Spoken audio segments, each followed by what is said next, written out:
So that was terrific, thank you. And anybody have any comments on that? Because it's a really important part of what this university has been doing during COVID. Any comments? No. Oh, one comment there. Just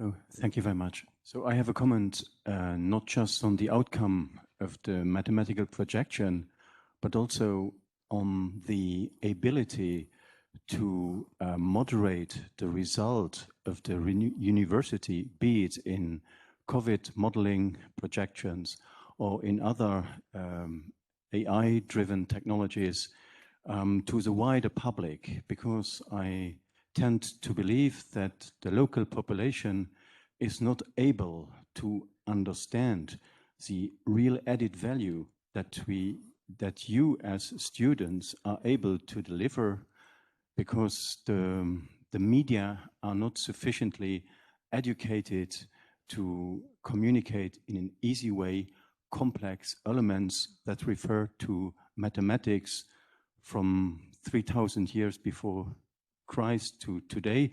And I think this is very important.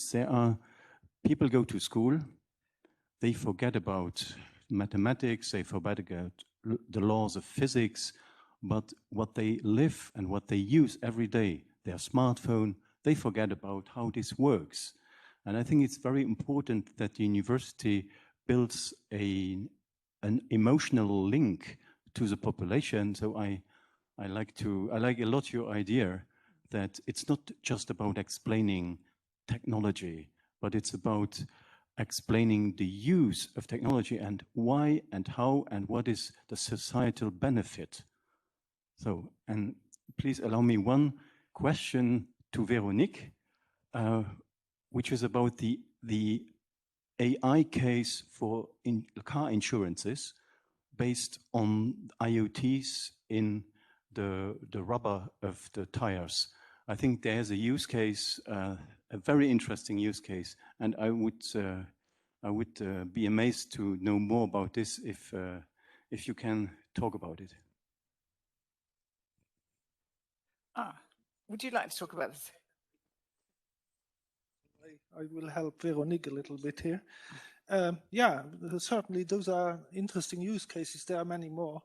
We were looking into driver behavior. So the sensors that are installed in tires for sure can inform us on how you drive your car and how much you overtake and accelerate and brake, which speed you have in right curves and left curves, which is interesting for insurances, which could basically, you guys could actually calculate a risk for an accident, right?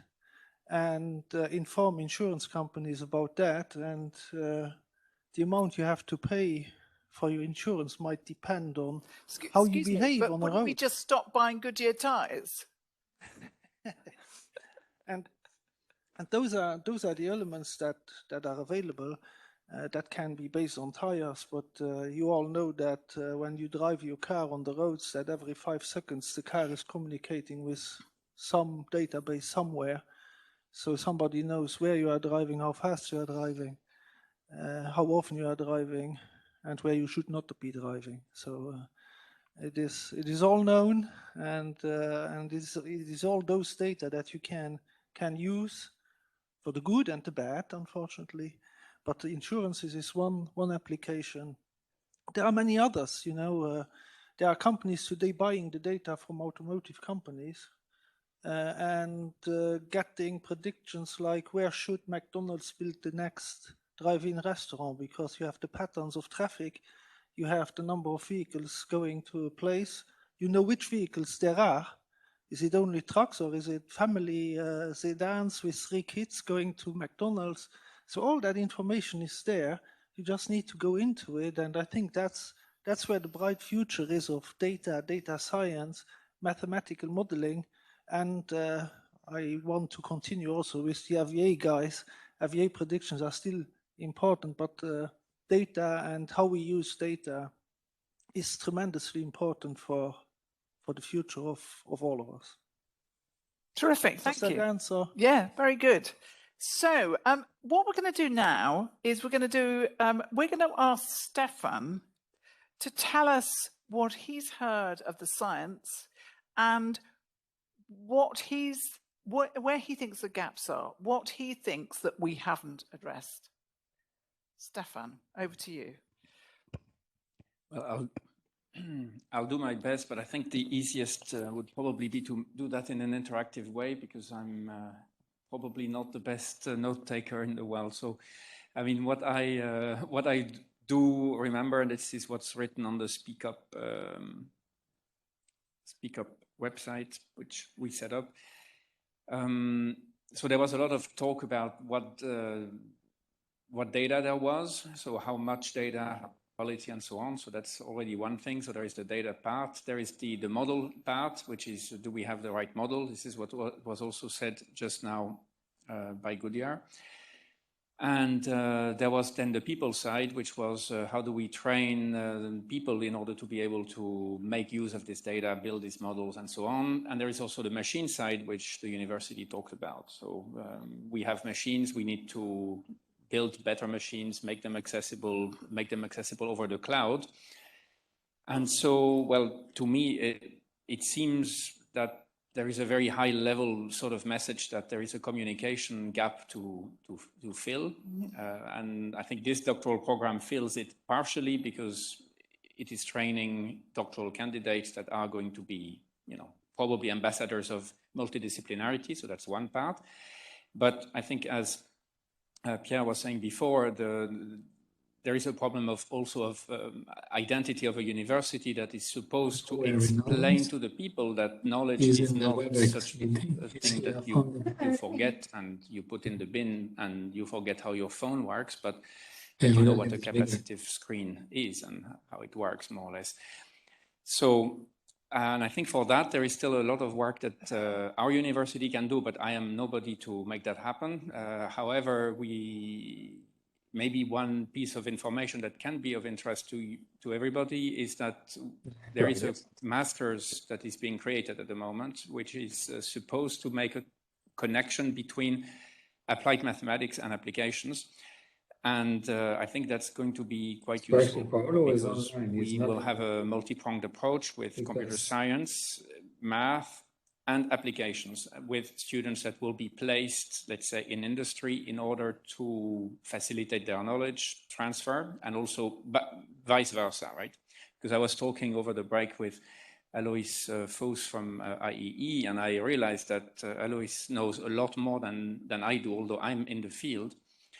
And I think, I'm around and I go to conferences, but I, in 10 minutes, learned a lot about what is going on in a field from an angle that I have never seen before. So, and I was really impressed because I was thinking, we have a lot to learn on the academic side as much as there is to learn on the other side. So, and in fact, there should not be any side. It should be only one continuum. And that's what I think we should be working on as a university. We have here, I don't know, maybe 50 nationalities, maybe not, but 20 at least. I mean, it's really a very diverse background of people. I think Luxembourg is a great place to do this, and I think we should definitely do it. And the university is moving in that direction with the Institute of Advanced Studies, as we saw.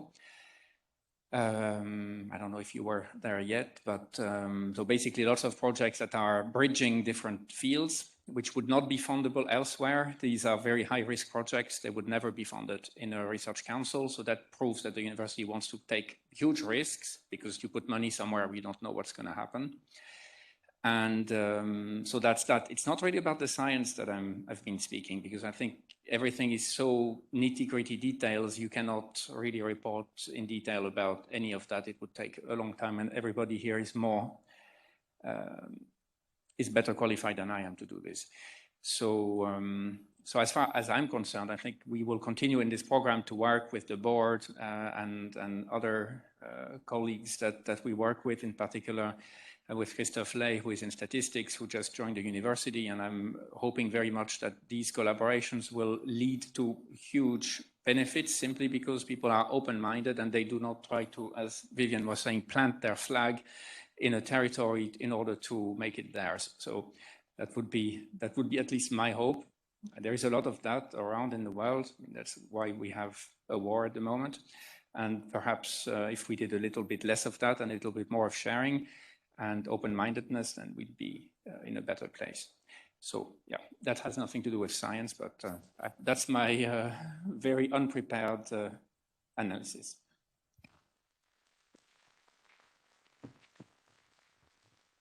Right, anybody want to comment on that? Where do you've all listened to the science, and I want some feedback from you about the science, about where you think the gaps are, what the big questions that need to be asked. Are they about the techniques, the foundational elements that you need to develop in order to answer the questions? Are they about greater involvement between disciplines? Where are the big issues in the science? And I'm looking at you. Okay, so this is something I even pointed out during the discussions in the afternoon, that it will be really beneficial if the academia world and industry world, they come together and set up some common, practical, achievable goals, which have huge impact application-wise. And this can really move things forward faster. Who's a Luxembourgish here? Who's Luxembourgish? Right.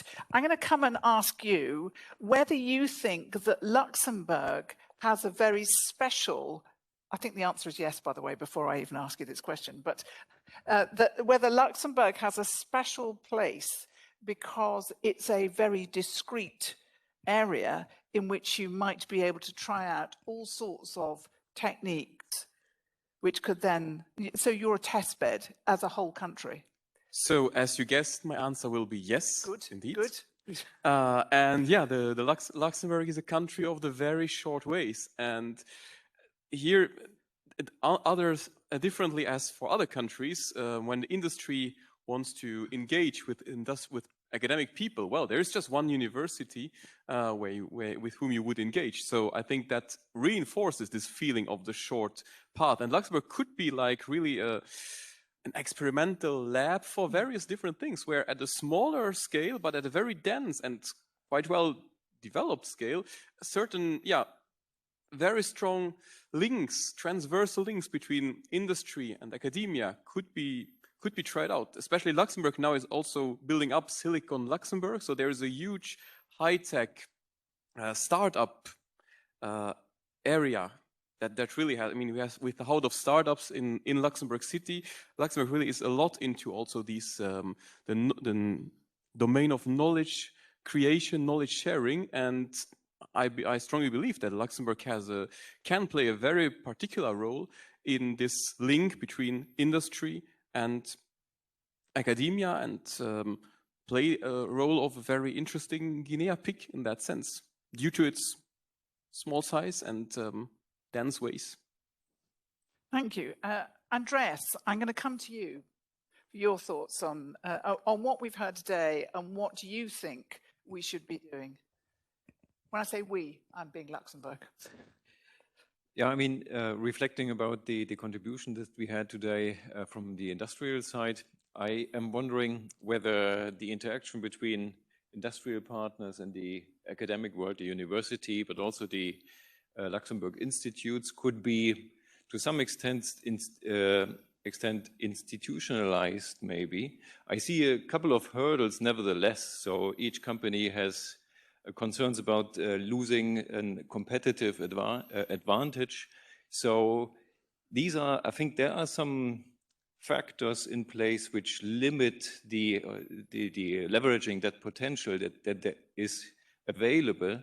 And maybe we should get started in trying to find ways around it, ensuring the happiness or the agreement from all sides, so that these development cycles of all these new technologies can be increased to the satisfaction of all partners involved.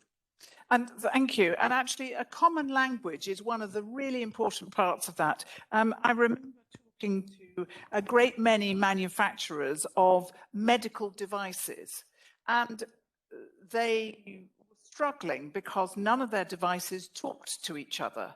So if you had a blood pressure monitor, it didn't talk to a glucose monitor.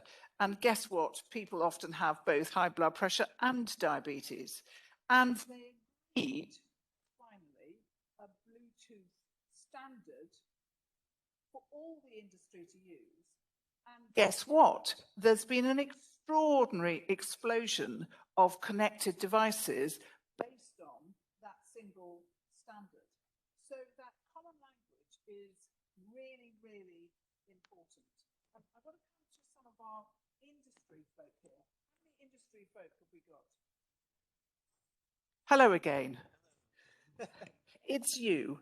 Yeah. I want you to respond to this. How we were hearing then about Luxembourg as a single entity, but there being an issue of competition, and would people share?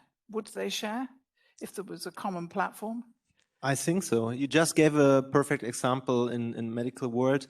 I think there's recently going on another example in smart home. So like the Matter standard, which Apple, Google, Amazon, and several others are agreeing on, which actually lets home appliances talk to each other, even though there were barriers before. And I think here in Luxembourg, I think it's even more important that we all work together, that we share our knowledge, that we communicate better to each other, because it's a small country. If you know one, that one knows maybe 10 more people, and these 10 more people know the other ones in the country. So at the end, everyone knows each other, and I think it would be bad to not work together instead of just competing.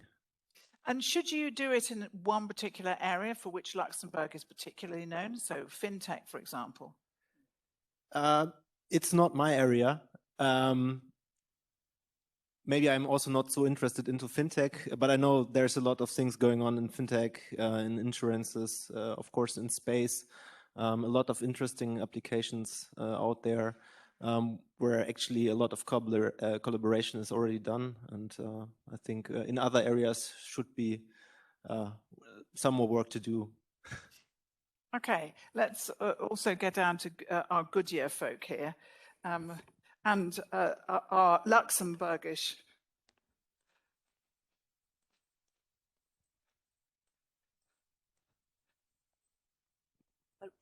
I'm not Luxembourgish. Does it still count? Otherwise, I have to ask Romain to answer. Well, I think that working together is a great thing. I think at Goodyear, we have that opportunity to actually work with different research institutes, develop PhDs, have postdocs, do our own research in innovation, right? So it's something that is critical for us. If we want to enable mobility, we will have to do that. Even though we're a lot of people at Goodyear, we cannot solve all those problems.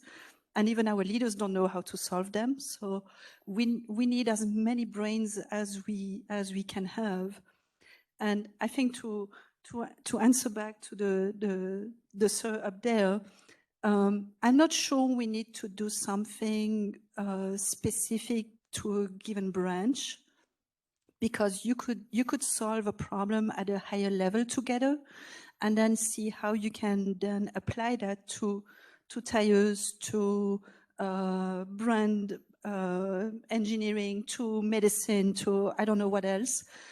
As long as the core of the technology that you're developing together, and that's where you don't have the competitive challenges, right? Because you're looking at a higher level.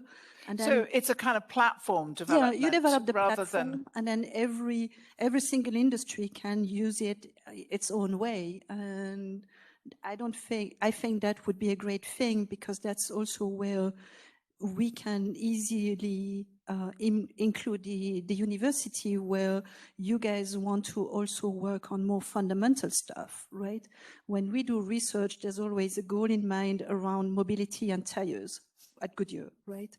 But at the university, you can focus on different areas, and sometimes more at the basis of things, which we don't have the luxury to do at the industry. So I guess these guys can come to you. You can say, well, we want to know this about our tires.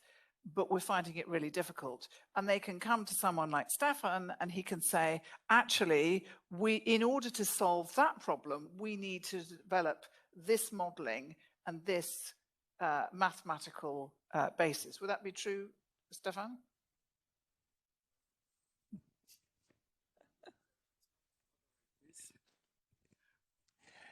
Yes, well, definitely. I think the thing is, the tires are one of the most complex objects we are working with. So I think for engineering, I mean, it's one of the clearly, it has everything in it. So it's composites, it's not homogeneous, it's got contacts, it's got fracture, durability, sensor. So it's a digital twin in itself. I mean, it's, I think any given engineer here could work their whole life on a tire and not be bored. So that's my not be view. bald. They would be bald, but they would not be bored. I would be bald. Well, I think it's very, it's yeah, it's a like it boils down all the difficulties in one product. So that's from an engineering perspective, it's like the ultimate problem, I think. Okay, let me go to James. You've been listening to all these sessions this afternoon. I noticed he's got a big fan club now. I saw in the breaks that he had an enormous a lot of people around him. So talk us through the industry side and what you think needs to be done in order that industry can interact with this lot, that's you, more effectively. Yeah, basically this AI based developing the system developing. There were two ways. You can start from the application side. Then you will never get touched.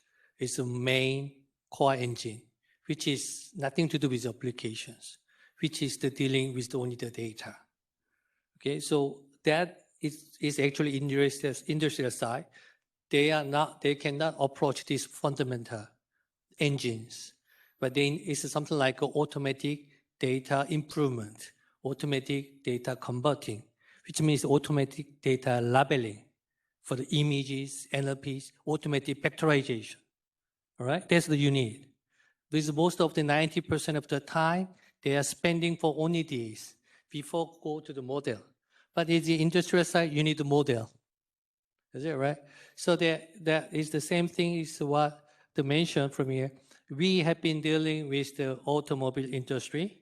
For example, like we did the analysis of the car damage by the road conditions, like a Belgian road, or is like a lay road. Those can be done by us. And also the suspensions. And suspension, you know that, right? So that is the between the condition of the prediction of all the assembly of this small part. Okay, these all the technology related for me is the one is the PID tuning. Before you were mentioning about the robot surgery. Okay, is that robot surgery even you did a butcher, but is physically machine has to be on the right position. If it goes this way, bing bing, then it kills. When the hip text go inside, if the human is breathing, it automatically has to calibrations. There is a requesting value. Then is a real power must be in the same exactly by the millionth and has to be properly. This is the PID tuning, which is autonomous driving. When you drive, it is also our algorithm there. But for me, is the automobile, for the robot, everything is the same. So here, I just want to be asking for the academic side. Should go for the core engine. For example, like here, if the Luxembourg University developing automatic data labeling system with some server, it's like data center. Then industry just loading the data. They don't have to worry about what is the methodology used, what is mathematical use.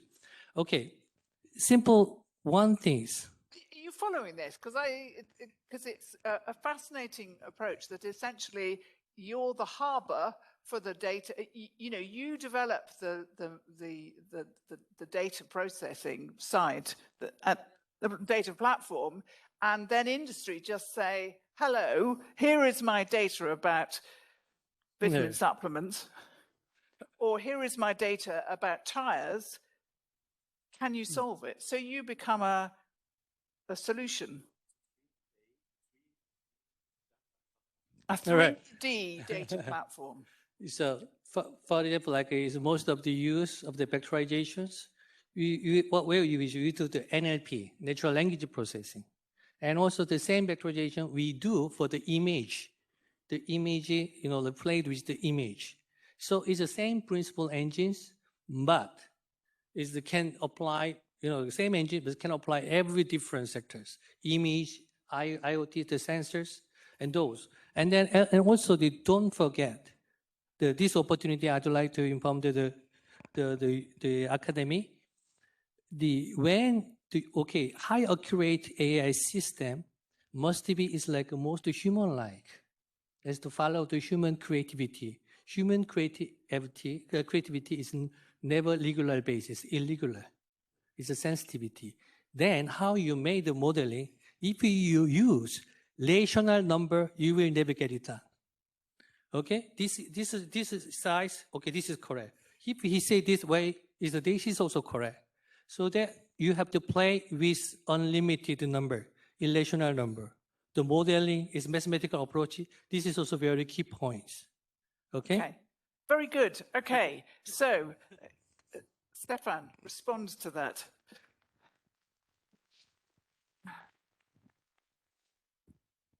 All right. So about the platform, I think it's a great idea. Having the data processing inside a university or whatever else in Luxembourg.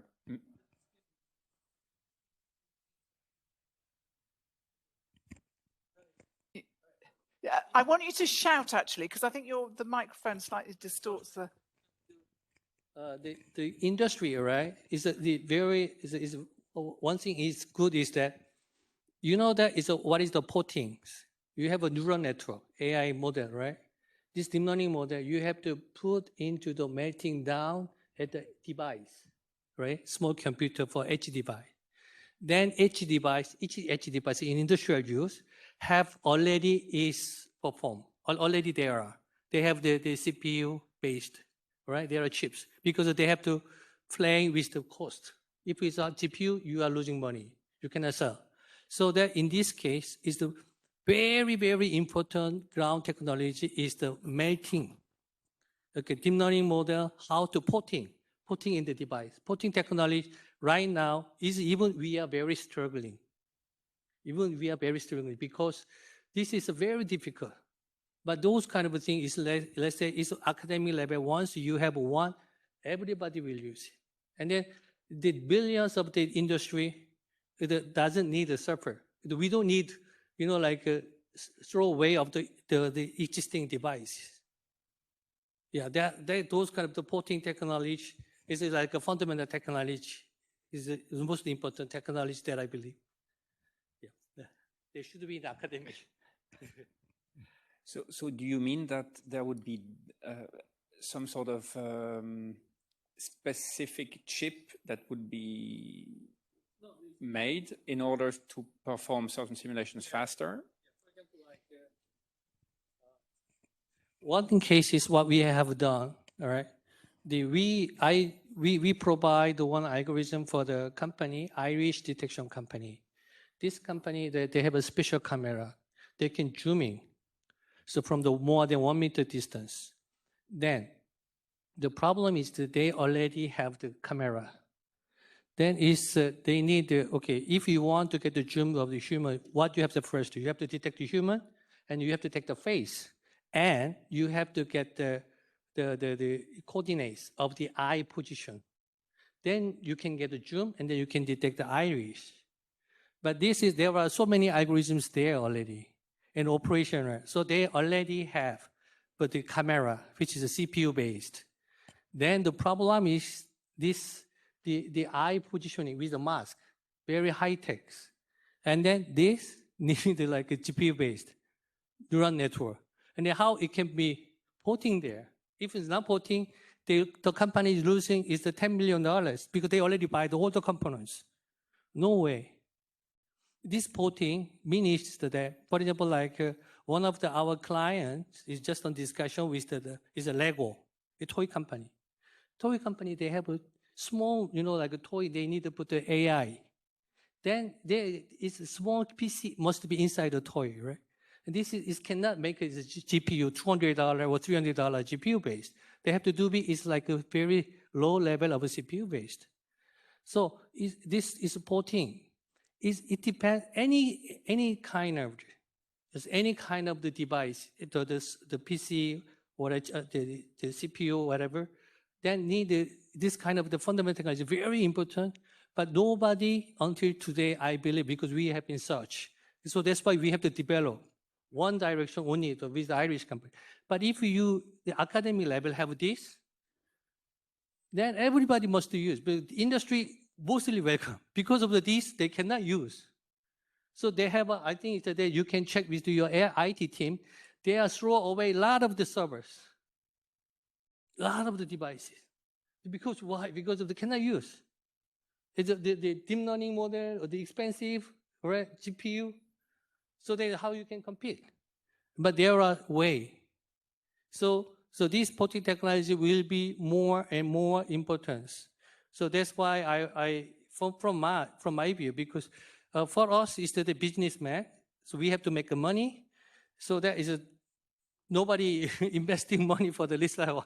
But this kind of a thing is the most important thing that is academic.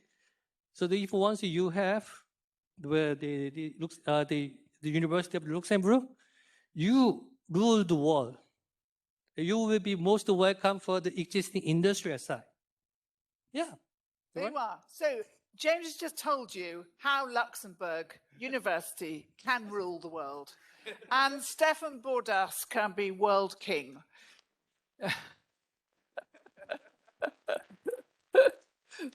But this is a very good point, and it plays into the environmental agenda, because we are just everything that's new that comes out, we dump all that's been done to date. So respond.